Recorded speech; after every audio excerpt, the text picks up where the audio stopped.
સામાજિક એકતા અને કુરિવાજો દૂર કરવાના ઉમદા હેતુ સાથે ખેરાલુ ખાતે 400 એકડા શ્રી ભાવસાર સમાજ વિકાસ મંડળ દ્વારા 24મા સમૂહ લગ્નોત્સવનું ભવ્ય આયોજન કરવામાં આવ્યું હતું। મ્યુનિસિપલ હાઈસ્કૂલના ગ્રાઉન્ડમાં યોજાયેલા આ મંગલ પ્રસંગે રાજ્યના કેબિનેટ મંત્રી શ્રી ઋષિકેશભાઈ પટેલ, ખેરાલુ ધારાસભ્ય શ્રી સરદારભાઈ ચૌધરી અને ખેરાલુ શહેર શ્રી મહામંત્રી અજયભાઈ બારોટ ખાસ હાજર રહ્યા હતા અને નવદંપતીઓને આશીર્વાદ પાઠવ્યા હતા। આ પ્રસંગે ઉપસ્થિત રહેલા મંત્રી શ્રી ઋષિકેશ પટેલે જણાવ્યું હતું કે સમૂહ લગ્ન એ સમયની માંગ છે। ભાવસાર સમાજ દ્વારા જે રીતે આર્થિક ભારણ ઘટાડીને સામાજિક સમરસતા વધારવાનું કાર્ય થઈ રહ્યું છે તે પ્રશંસનીય છે। તેમણે નવદંપતીઓને સુખી દાંપત્ય જીવનની શુભેચ્છાઓ પાઠવી હતી અને સમાજ સંગઠન પર ભાર મૂક્યો હતો। શ્રી હિંગળાજ માતાજીના સાનિધ્યમાં અને આશીર્વાદ સાથે યોજાયેલા આ મહોત્સવમાં વડનગરના દાતા પરિવાર દ્વારા આપવામાં આવેલ સહયોગની સૌએ સરાહના કરી હતી। સમગ્ર ખેરાલુ પંથકમાં આ પ્રસંગે ઉત્સવ જેવો માહોલ જોવા મળ્યો હતો। મંડળના ટ્રસ્ટીઓ અને હોદ્દેદારોએ કાર્યક્રમને સફળ બનાવવા ભારે જહેમત ઉઠાવી હતી।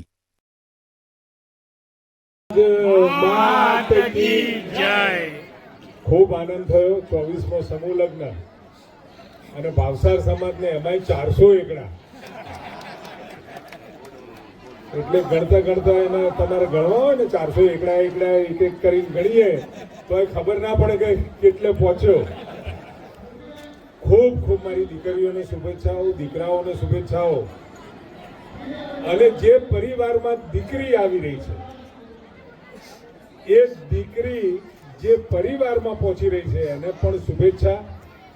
ઘરમાંથી વિદાય થતી દીકરી અને ઘરમાંથી કોઈના ઘરેથી આવતી દીકરી, આ બંને દીકરીઓ સમજીને સાચવશો તો ઘરની અંદર કોઈ દિવસ મંદિર બને તકરાર થાય નહીં। આપણી દીકરી હોય અને માને છણકો કરે તો ચાલે ને, મા હાથે દીકરી ઝઘડે તો ચાલે। તો જેટલી સાસુઓ બનવાની છે એ સાસુ ના બનતા એ માં બનવાની મારી વિનંતી છે।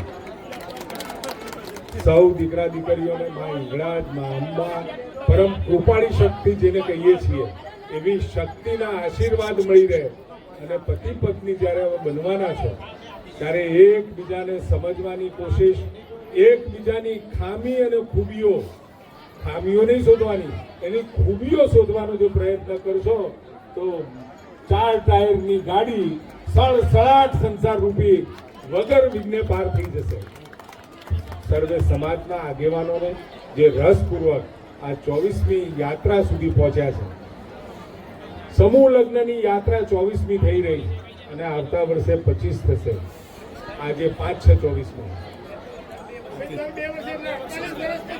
પણ 5 છે, 5ની જગ્યાએ 25 થાય આવતી વખતે એવો પ્રયત્ન કરજો। એટલે એક જ મંડપ, એક જ છત અને આખા સમાજના આશીર્વાદ આ દીકરા દીકરીઓને મળી રહે એવું આયોજન થાય તો આનંદ થશે। સમૂહ લગ્નનો રૂપિયા ભલે ગમે તેટલા થયા હોય પણ સમૂહ લગ્નમાં સમાજ અને સંગઠન સાથે જોડાવાથી એક પારિવારિક ભાવ, સંગઠનનો ભાવ અને વિકાસની નવી ક્ષિતિજો ખુલતી હોય। મારી આપ સૌને વિનંતી છે અને સાથે સાથે દીકરા દીકરીઓને પણ મારી શુભેચ્છાઓ છે। ખૂબ સરસ મજાનું કુટુંબ જે દીકરી ઘરમાં જાય છે એ પણ ઘરને સ્વર્ગ બનાવે અને સાસુ એ ઘરને મંદિર બનાવે એવી મારી શુભેચ્છાઓ। ધન્યવાદ। ખેરાલુ મુકામે શ્રી 400 એકડા ભાવસર સમાજ વિકાસ મંડળ દ્વારા ભાવસાર સમાજનો આ 24મો સમૂહ લગ્ન પ્રસંગે આપણી વચ્ચે નવ દંપતીને આશીર્વાદ આપવા માટે ગુજરાત સરકારના કેબિનેટ મંત્રી અને વિસનગરના ધારાસભ્ય માન્ય ઋષિકેશભાઈ સાહેબ અહીંયા આપણી વચ્ચે ઉપસ્થિત છે। એમને આપણે આવકારીએ છીએ। આ પ્રસંગે સમાજના પ્રમુખશ્રી, મંત્રીશ્રી અને તમામ જે નવદંપતીના વાલીઓ, અગ્રણીઓ, સમાજના સૌ અગ્રણીઓ સૌને હું આ શુભેચ્છાઓ પાઠવું છું। અને આ પ્રસંગે જે નવદંપતી આજે લગ્ન ગ્રંથિથી જોડાઈ રહ્યા છે એમના વતીથી માં અંબાને હું પ્રાર્થના કરું છું કે એમનું લગ્ન જીવન સુખરૂપ શાંતિથી અને બહુ પ્રગતિકારક નીવડે એવી મારી શુભેચ્છાઓ છે. માને પ્રાર્થના કરું છું. આજે તમે અમને અહીં બોલાવ્યા અને અમારું સન્માન કર્યું એ બદલ ભાવસાર સમાજનો અમે ઋણી છીએ. ખૂબ ખૂબ આભાર. હવે